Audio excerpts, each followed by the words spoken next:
Welcome to the Speckled Van Podcasts.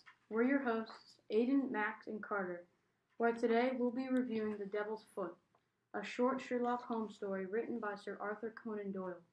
We'll be summarizing the passage, revealing our real-world connections, and tell all about our thoughts on the piece. Okay, let's get started with a quick summary of the story.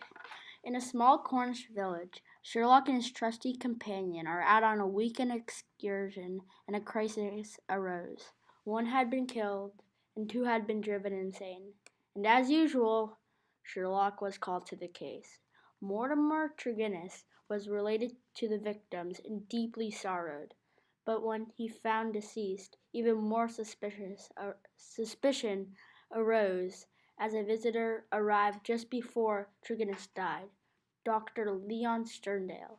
Sherlock immediately was drawn to Sterndale and ended up being the killer of Mortimer, but Mortimer was the killer of the first incident. This was a revenge story. We decided to rate this story a 6 out of 10. The all-around story was very well written, but there were times when we were bored by the story. We also think that the story had very well written action. We were completely impressed with his ways of solving a crime and being a detective. The only thing that we thought was a little stupid was when Sherlock put some of the devil's foot on a lamp and almost killed himself. I think that this story could easily translate to the big screen.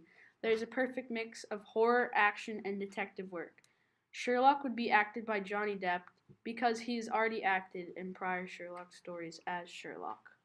Okay, throughout the story, I was thinking and wondering about who committed the crime and the main points and clues of the story. My inferences and deductions were pretty accurate, such as thinking Mortimer Tregennis committed the first crime. If I was the author, I would change the part where Sherlock almost kills himself by putting the devil's foot on the lamp. Some parts of the story were just dialogue, and I would change that to action or suspense. And these are some real-world connections that we made. Our connections that we made were to the real world that, like you said, Carter, a Martha's Vineyard Nantucket-like setting. It was also thought, I also thought back to when I went to Colonial Williamsburg, like the black horse and buggy that they took the two insane people often. Okay, thanks for listening to the Speckled Van podcast. Make sure to listen to our other podcast, The Blind Soldier, and see you later. Adios.